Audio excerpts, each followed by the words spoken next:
This is the Sixth Man Show, an Orlando Magic podcast, with your hosts Luke Sylvia and Jonathan Osborne, covering all things Magic basketball. By fans, for fans. Go Magic.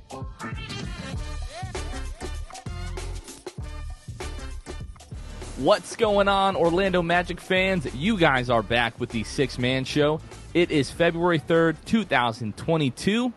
Jonathan Osborne here. As always, I am joined by my co-host, Luke Sylvia. Luke, what is going on, bro? Another W. All right, that's four of the last six, I think, if my math is correct. That is correct. I believe it's 4 out of the last 6. So I'm good, man. I'm good. I'm interested to see what the narrative becomes and when it shifts officially to stop winning games. I feel like we're in danger of that. I feel like I've just been noticing that the last week. Like, it really started with the Detroit game, and then people are just kind of like, don't know if these wins are necessarily great for the Magic. But yeah, Luke, it's 4 out of the last 6. The only losses were last Wednesday to the Clippers, 111-102, and then last night, Tuesday night rather, 126-115. We're of course recording this Wednesday night after the Magic big comeback win over the Indiana Pacers, which we'll get to in a little bit. But yeah, Luke, it's kind of strange. I mean, like Detroit, Indiana, especially Indiana being pretty shorthanded tonight, feels like those are wins that you should win, right? But like the win over Chicago and the win over Dallas, it's like, all right, what's going on? Now coming up, we got 2 games at home against Memphis and Boston. Those are going to be pretty tough. And then you go on a big West Coast road trip, and then you finish it off with 1 game at home versus Atlanta before the All-Star break. So we'll kind of see what happens there. But the only reason that I am starting to get a little bit nervous, just in terms of, like, if you're, like, obviously I want the team to win and play well. I wouldn't be mad if that kind of comes with a top 3 pick. But, like, especially Detroit and, like, Oklahoma City, we know, like, Oklahoma City went to incredible lengths last year to, like, tank as hard as they could. Now, they still ended up with, the 6th pick in the draft? But I could see them. I could see, like, the Houston Rockets going, like, kind of in full tank mode. And we're, like, definitely going to surpass them. So I think it's more so because, you know, I've fallen in love with some of these prospects already, specifically Paolo and Jabari Smith Jr., which we'll talk about those guys more in a little bit. But yeah, Luke, this Magic team, we've been saying it all year, this Magic team isn't as bad as we look if you just look at the standings and at our record. Yeah, they're definitely not. And it just coming to a point where, you know, we start worrying about how many games the team is winning. But at the same time, I said it on the last episode, which was this team fully healthy isn't bad enough to get a top 3 pick. Would a top 3 pick be good? Yeah, but I don't know that, like, the Magic need it per se. I think that, like, they've got a young core in place, and it would be nice to just add a just a contributor, like a solid player who's not gonna, may not have all-star elite ceiling, but also isn't terrible with their floor. So someone that can come in and contribute right away. So I think that's kind of where I'm at. I know it sounds weird to say, like, I'm not. I don't feel like we need a top 3 pick, but I feel like a lot of people would disagree. Well, I mean, it's hard to disagree that, your team is 12-41. Obviously, you could use some more talent, and, you're banking on guys, coming off of major injuries are going to be healthy, for your long-term success of this team. Right now, the way that it's currently constructed, you're going to need Markelle and you're going to need Jonathan Isaac to contribute long-term if you want this team over the next 3 to 4 years to take any, significant steps forward. But looking, kind of at the schedule here, we're recording this on the 2nd, so we basically got another 8 days until the trade deadline. It's next Thursday, February the 10th, Luke. And this is like put up or shut up time for the front office. If the front office is really serious about tanking and getting a top 3 pick, and I guess we can talk more about this a little bit later, but like Gary Harris and Terrence Ross most likely will be moved. Like possibly strictly just for the sake of tanking. And then once those guys are moved, we'll see how long it takes for them to bring Jonathan Isaac and Markelle Fultz back into the fold. Because right now, you take Gary Harris and Terrence Ross out of this lineup, and the Magic are going to be significantly worse off. And then if you continue to hold Jonathan Isaac and Markelle Fultz and Michael Carter-Williams and Etuan Moore out, then even though this schedule is going to get a little bit lighter, Luke, the Magic still stand to rack up some more losses as we get deeper into the season here. So to me, the next 8 days, just like last year, right? We were talking about like the trade deadline is going to tell us all that we need to know about how the Magic feel about this team, and they gave us a very resounding, oh, hell no, we're rebuilding this team. Mm-hmm. And the trade deadline is going to tell us, to me, everything that we need to know about how the front office feels about this team.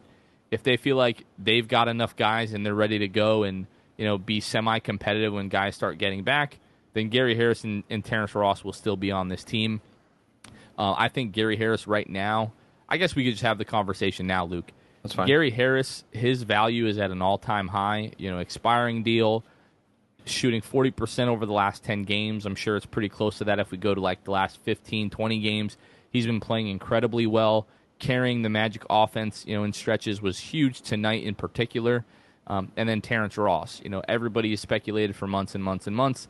Terrence Ross is the kind of guy that could come off of the bench as a spark plug for a contender, and help them, as they start to get into the playoffs. So I know you've really become fond of Gary Harris, but to me, it just doesn't make a lot of sense for the Magic to hold on to Gary Harris. One, just given the amount of guards we have, his expiring contract, if they're really trying to tank, and then I just don't see Gary Harris re-signing here. I think it has a lot to do with what Gary wants. I think, you said we're going to find out a lot about how this front office feels about this team and the direction. I think you're going to find out a lot about how some of these players, namely T. Ross and Gary Harris, feel about the team. And I think that if Gary Harris does get traded at deadline here, I believe deadline is February 10th. If he does get traded, I think it tells you the front office probably gauged it pretty well from him that he's not interested in even having talks coming this summer. So the Magic are going to make sure that they get something in return for Gary Harris. Otherwise, I think if you keep him past deadline, I think that maybe that just means maybe that just means he wanted to stay. He didn't mind hanging around. He's kind of getting back in the groove of things. He was kind of in and out of it, and when he was in Denver, showed a lot of flashes, was really important to those playoff teams. He could be a very valuable asset to a contender with the way he's playing right now, especially just the ability to knock down 3-point shots. I believe tonight he didn't have a single 2-point field goal made or attempted. I don't know if it was attempted or if it was made, but he definitely didn't make one. He attempted. He didn't make any tonight. But still ended up, scoring a good amount of points. Was it 20-something? 22? 22 points. So I think that Gary could fit on a lot of these contenders. So it'll be interesting. I think the deadline will tell us everything we need to know. I think it probably would be pretty safe to say that if he's on this team after deadline, that he takes a deal with the Magic, a contract with the Magic in the offseason. But my hopes aren't high for that, although I wish they were.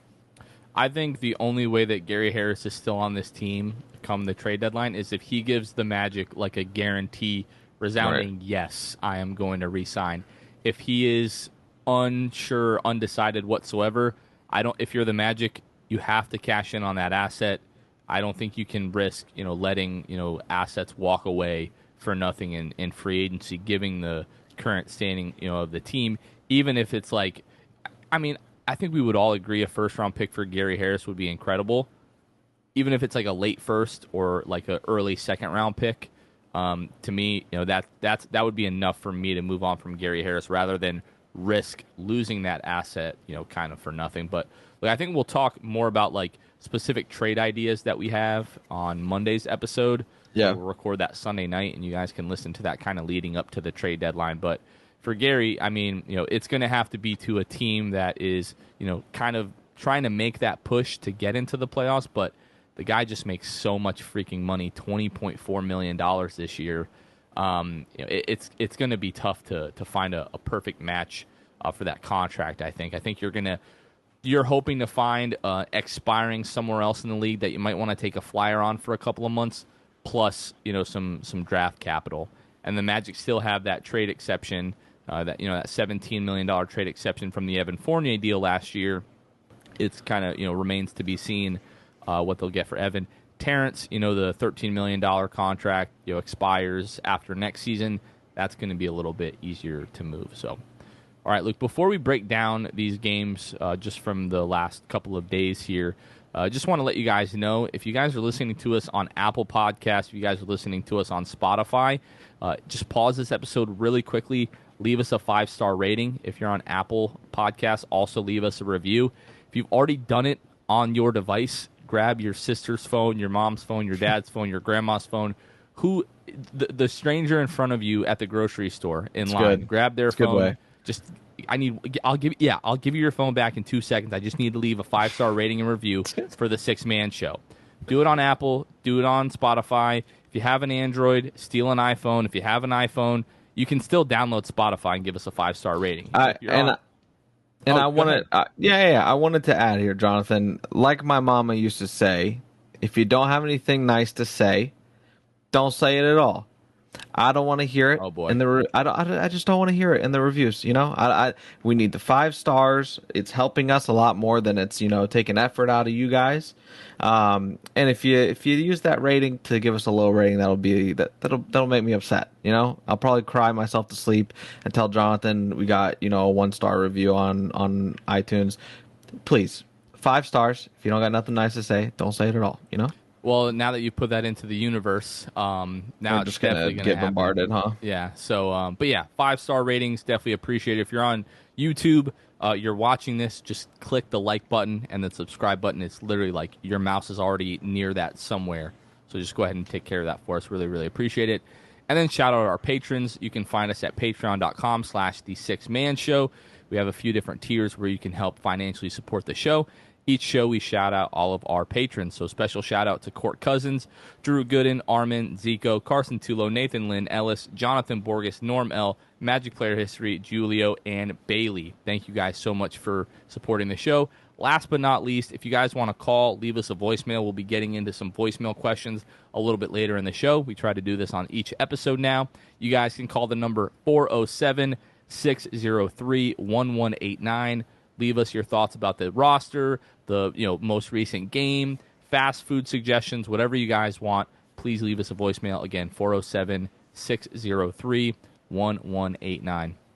All right, Luke, let's talk Wednesday against the Chicago Bulls. So you woke up Wednesday feeling pretty dangerous. You were pretty hyped up for this game. The reason being is I think it was 9 days prior when the Orlando Magic took on the Chicago Bulls at home. I am wearing the shirt, the Jalen Suggs Magic City shirt here. Go find, I think it's Jonathan iGoat on Twitter was selling them. I'm pretty sure this is copyright infringement. If it's not, good on you. But if it is, just be careful. You might get a cease and desist from the Magic. But I wanted to support, so I bought one anyways. They can sue me if they want through the Six Man Show LLC. Don't sue me personally or anything like that. Anyways, Luke.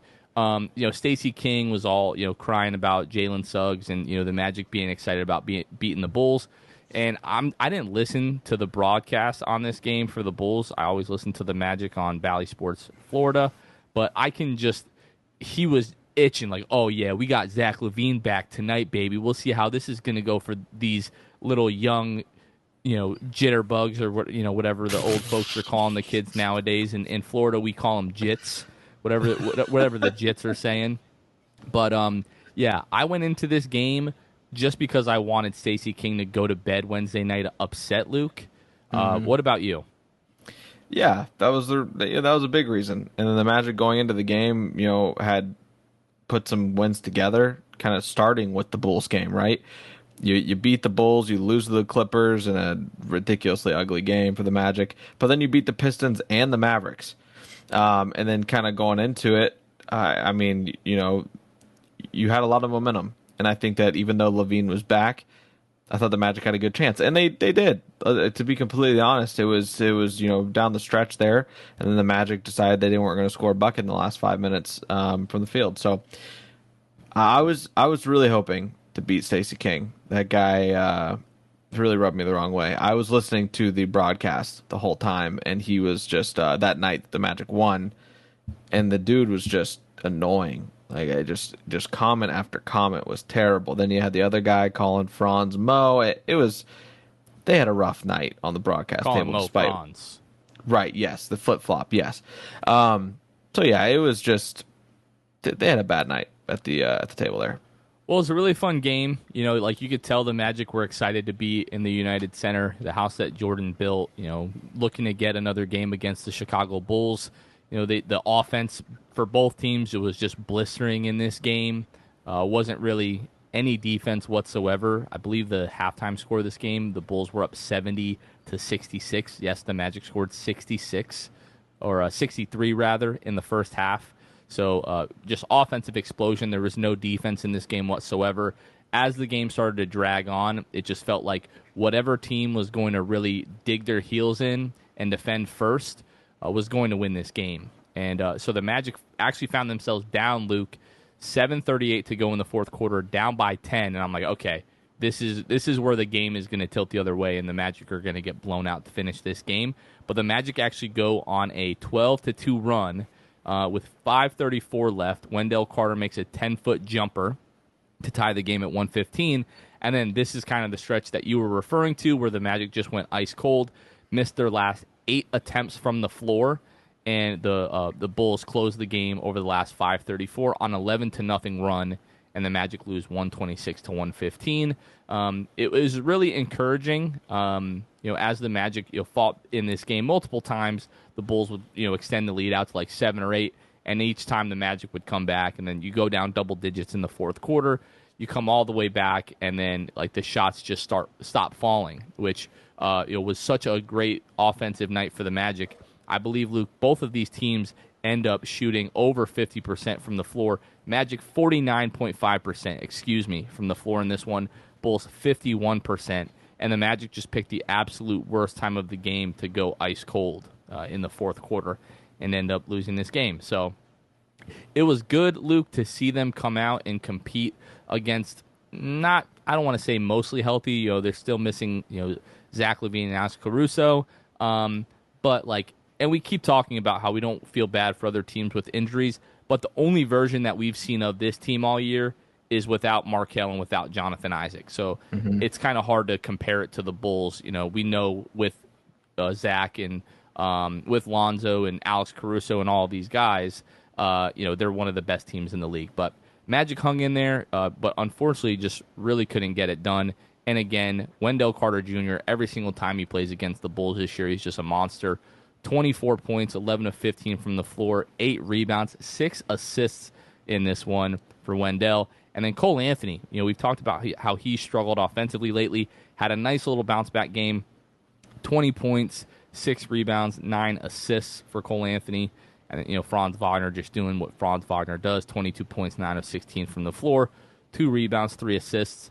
Chuma Okeke didn't have a great offensive night, but gave DeMar DeRozan about as much of a problem as you can. DeMar was still disgusting, 29 points. But I thought that was I don't think it really hurt us that much down the stretch, but it was just really odd to see Mosley go with Gary Harris and Jalen kind of switching, between Zach LaVine and DeMar DeRozan when Chuma Okeke was legitimately so good defensively in this game. Luke finished the night with 2 steals, 3 blocks.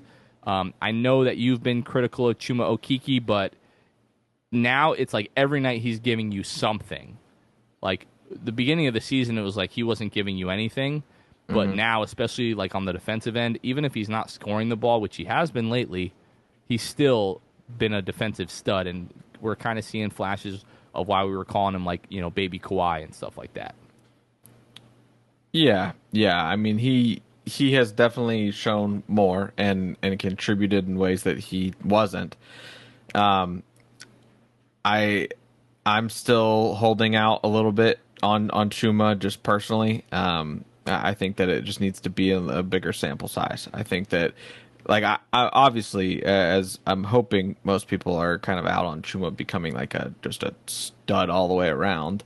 But I think defensively he can bring a lot to this team, and was a big part kind of here recently why that defensive rating along with Jalen Suggs has risen kind of to the top there. So the last 10 games, Chuma Okeke, 10.4 points per game, shooting 48% from the floor, 42% from the three-point line, adding 4.7 rebounds, 2 assists, and 1.6 steals. Small sample size, but it's promising, what we're seeing out of Chuma Okeke the last couple of weeks here, Luke. And, we've been talking so much about, the Magic, how they've been kind of improving defensively in terms of, like, their defensive rating. The games that we're talking about tonight was not the case. The last 2 games, against the Bulls and against the Pacers, you give up 126 to the Bulls. You give up 118 to the Pacers tonight, Luke. And we can talk about that game now. You're really honestly lucky to come out with the win. Magic were down in the first half by as much as 17 and then come all the way back. Huge fourth quarter out of Gary Harris. He hit, it was 2 threes I think he had in the fourth quarter, 10 points in the fourth quarter for Gary Harris. Led the way for the Magic with 22 points. What was he, like 4 of 4 from the three-point line to start the game in the first quarter? And then, I think it was like 2 of 2 or 2 of 3 in the fourth quarter, 2 of 4 in the fourth quarter for Gary Harris, and it was really just enough. Indiana Pacers kind of just like fell apart down the stretch. I think they had 10 threes in the first half, and then 4 threes in the second half, Luke. But the Magic didn't come out with the energy that I thought that they needed to win this game, and that's why they were down by 17 in the first half. It just looked like really got up for that Bulls game. Second night of a back-to-back. You're traveling. It's cold in Indiana.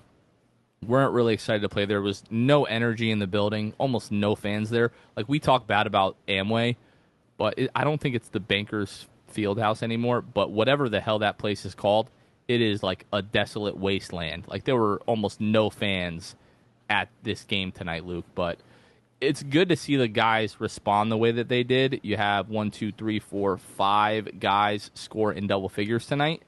And, just gave you literally just enough to get the win. Yeah, it was a good game. And I really want to kind of direct back to the trend that I was referring to, in our last episode, which was the amount of points in the paint that this team is consistently getting. It's becoming ridiculous. Like, a night in and night out, the Magic are giving you at least 55 points in the paint. And I think it's a lot to do with, the young guys, Jalen looking a little bit better around the rim, more confident. Franz is attacking more, that sort of stuff. I look back just to kind of fact check myself. Back in November, October, November time, a lot of those games the Magic were scoring like anywhere from 25 points against like the Wizards in the paint, 24, 25 points in the paint, to like or in the 40s usually. The Magic continually are putting up 55 to 60 points in the paint. They did it again against Indiana tonight, where they scored 60 in the paint against Indiana. Pulling up against the Bulls, I think it was like 58.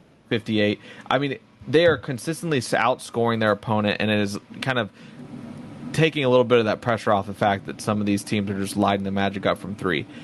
If the Magic can get these teams to stop being so effective from long range, and kind of get that down a little bit, the volume that they're getting in the paint right now is pretty ridiculous considering where they were at the beginning of the year, and it has been a lot of the key to the success that I think they've had.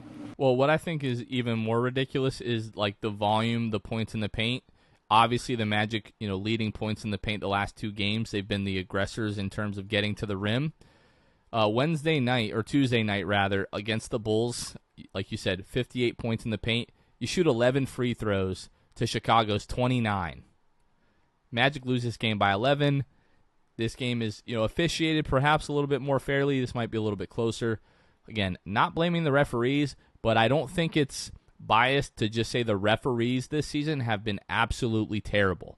I do not remember a season ever, Luke, of watching basketball where we watch these games every single night and it is just so clear that these referees have no idea what they are doing. Like, the Pacers tonight had a kid literally run face first into Robin Lopez, who was just standing still, and Robin Lopez was called for an offensive foul. It's just ridiculous. Now, tonight, Magic do a little bit better. They shoot 26 free throws, but like at least 6 to 8 of those were the Pacers just playing the clock at the end of the game and playing the free throw game. So it's probably closer to more like 20 free throws on the night for the Magic. Pacers end up with 23. But when you're dominating like points in the paint the way that the Magic are, and you're just being the aggressor and getting to the rim, it's just very apparent that our guys are not getting the benefit of the doubt with a lot of these calls. And what is my ranting going to do on this podcast? It's going to do absolutely nothing. But, honestly, not even that. It doesn't make me feel any better at all. What would make me feel better is Jamal Mosley, like, getting tossed from one of these games. Like, we are how many games into the season now? We are 53 games into the season. Like, there is a legitimate argument for Mosley being tossed like 5 times this year, and I would be totally okay with it.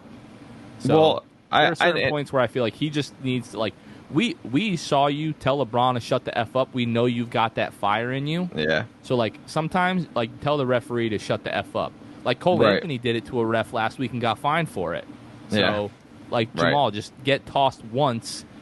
These referees need to start respecting this team a little bit more. It's kind of ridiculous, but so I like you were saying, some of the time in the first half, it felt like the Magic didn't have calls going their way, all that kind of stuff. The Pacers shot at halftime. So first of all, end of the first quarter, the Magic shot 0 free throws. Into the first half, the Magic had shot and made 1 free throw. The Pacers shot 14, made 12 of them. The Pacers, I don't know what they were doing in the second half. I don't know someone was telling Yo Mama jokes at the free throw line. I don't know what it was, but the Pacers looked terrible from the free throw line that second half compared to the first half. I just want to point out the fact, the game against the Bulls, the Magic also only had 1 free throw in the first half. Right. And you remember what I was saying about Cole and kind of, this weird thing that he's been doing where he just can't hit a shot. Tonight he goes 2 of 15 from the field.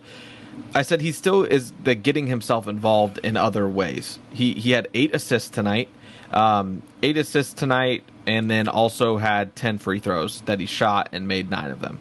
So Cole is still trying to contribute. A little bit. A lot of that was at the end of the game when. True. Yeah, but a lot of that, what I'm saying is like in that third and fourth quarter, kind of, he had 10 free throws. Obviously, gets intentionally fouled. Dell has 5 free throws.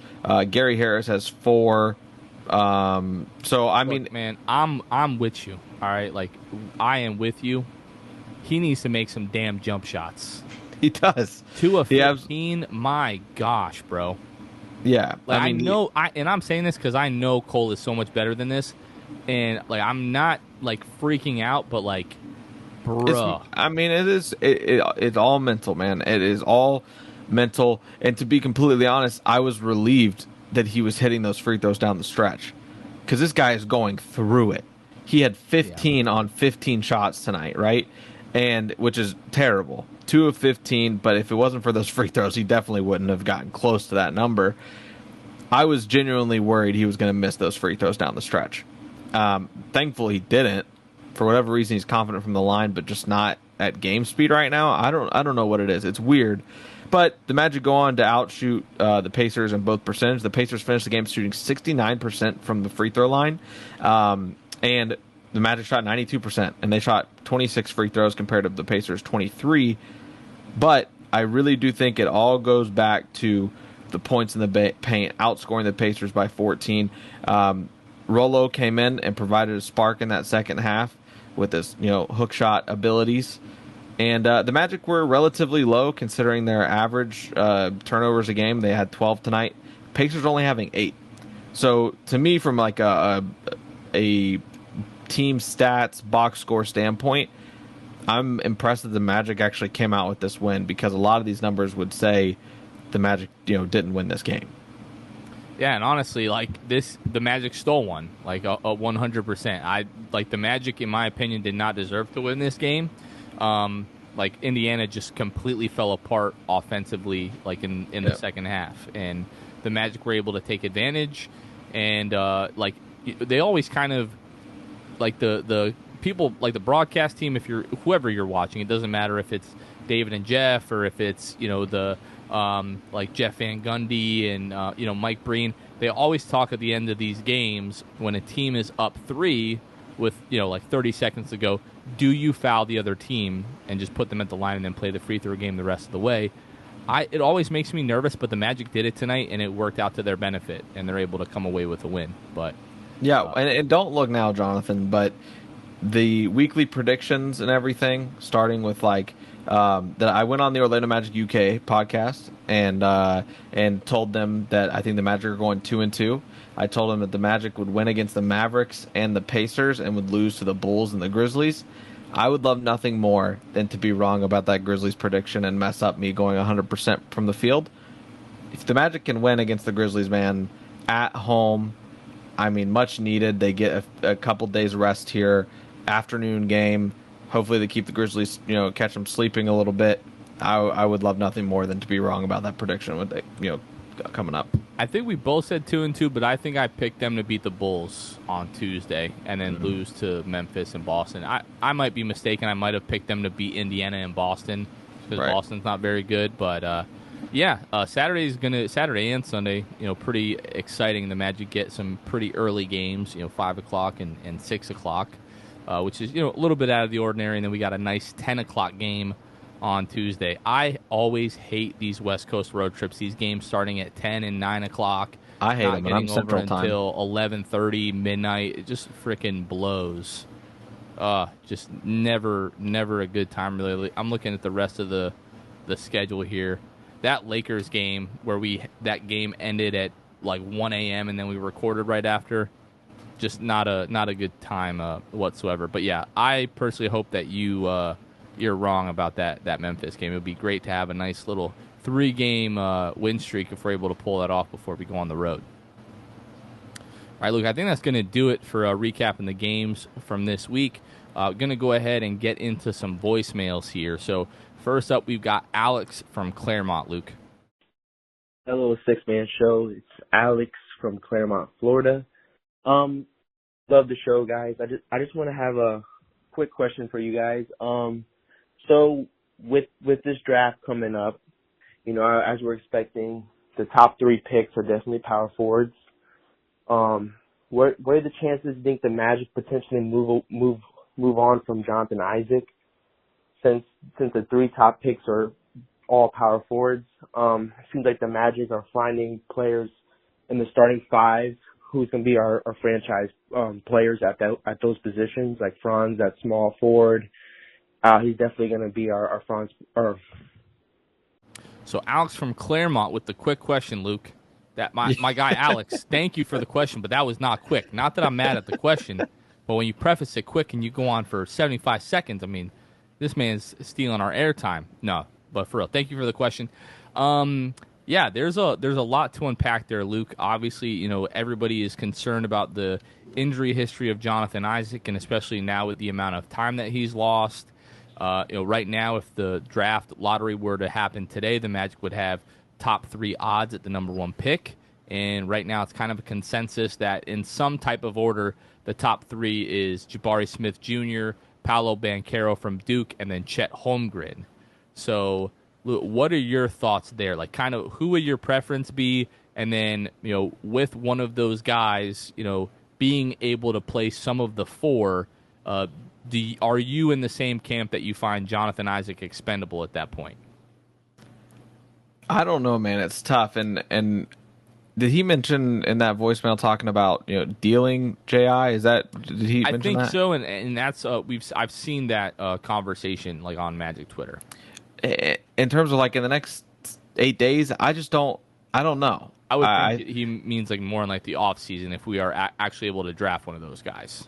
Okay, I was gonna say I haven't seen the next 8 days type talk. I don't think that teams would want to do that since JI's been out so long. I don't know, man. I don't know what the move is with that. If you think that maybe you think that these guys can put it together offensively and defensively. Jabari Smith Jr. He's a freak.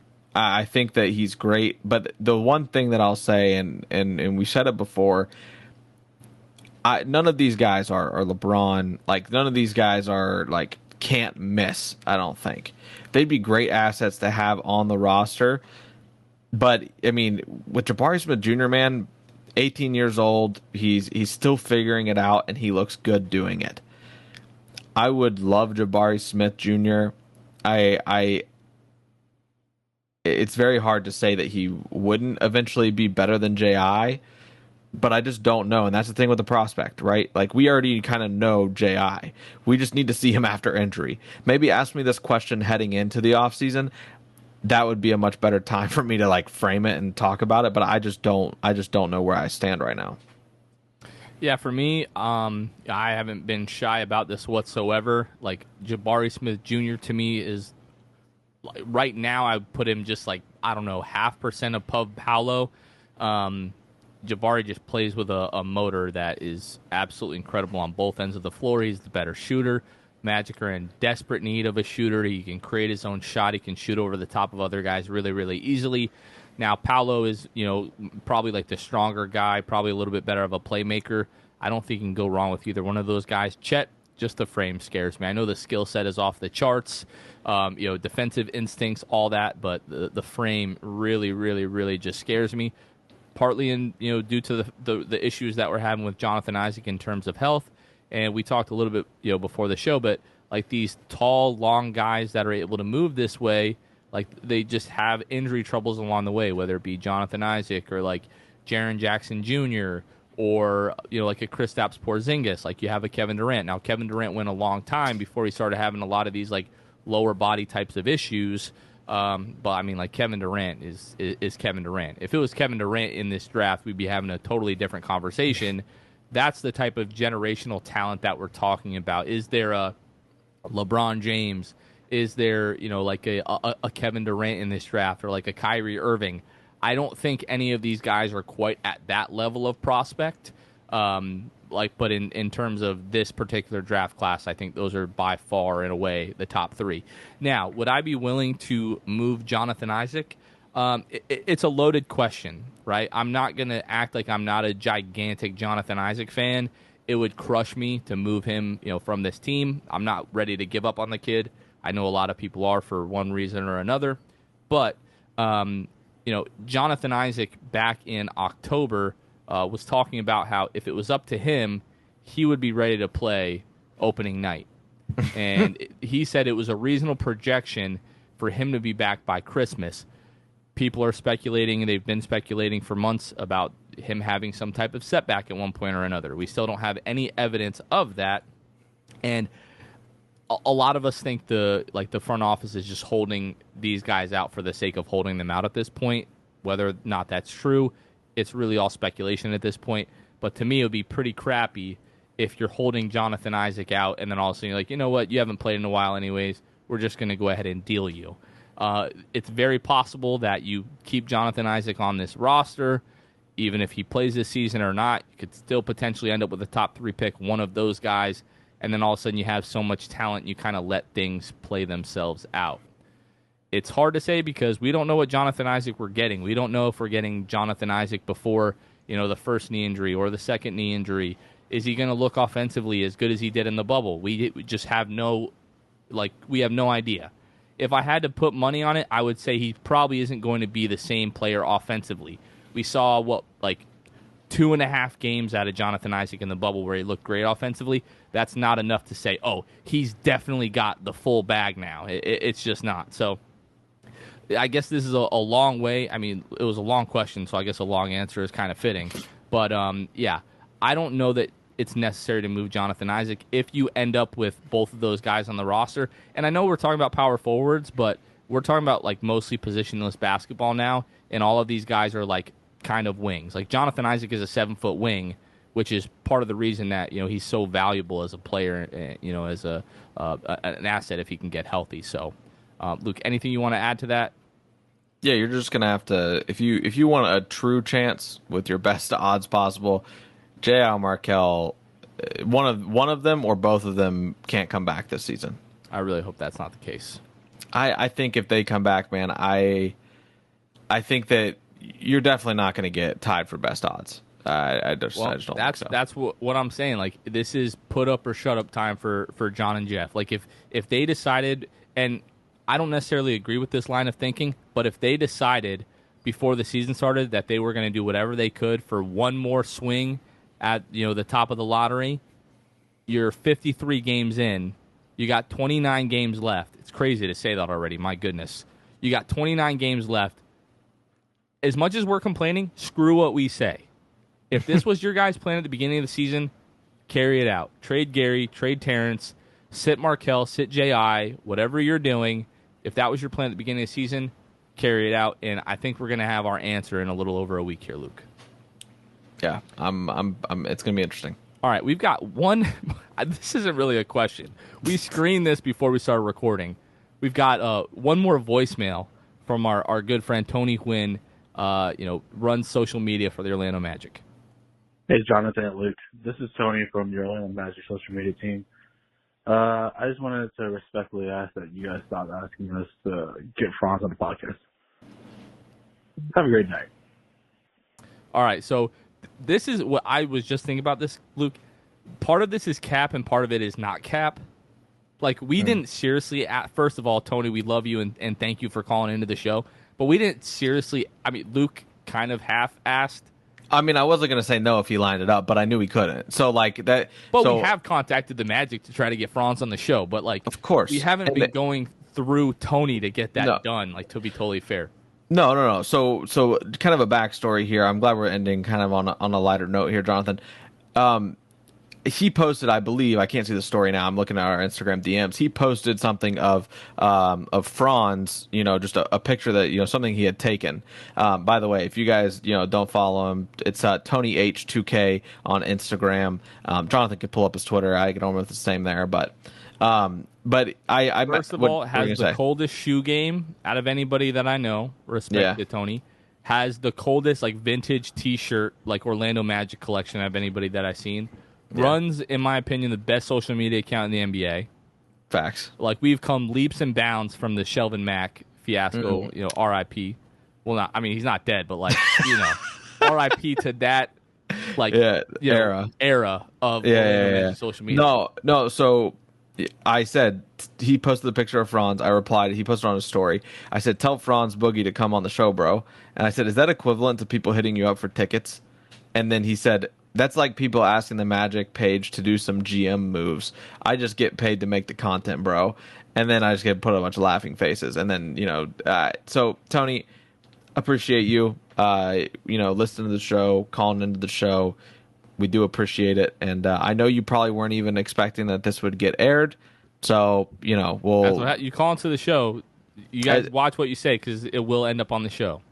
Anything you say, we can share. Yeah. So the rules. And so on Twitter, it's @_Tony Quinn, and Tony spelt the way Tony is spelt, Tony. Yes. Last name HUYNH. Shout out Tony. Love you, bro. Shout out Tony. Thanks for calling in. All right, guys. I think that's gonna do it, Luke. I don't have anything else. Magic coming up this weekend, back to back at home versus Memphis, versus Boston, 5 o'clock and 6 o'clock. And we'll be back here Sunday night to talk about how it went. All right, guys. Well, thank you guys so much for listening to the Six Man Show. For Luke Sylvia, this has been Jonathan Osborne, and we will catch you guys next time. See ya. Thanks for listening to the Six Man Show. Be sure to subscribe on iTunes, Spotify, Google Play, and Stitcher to get new episodes downloaded directly to your phone. Please take a minute to give us a 5-star rating and a review. It would really help us out a lot. Follow us on Twitter and Instagram @6manshow and like us on Facebook. We'll catch you guys next time. Go Magic.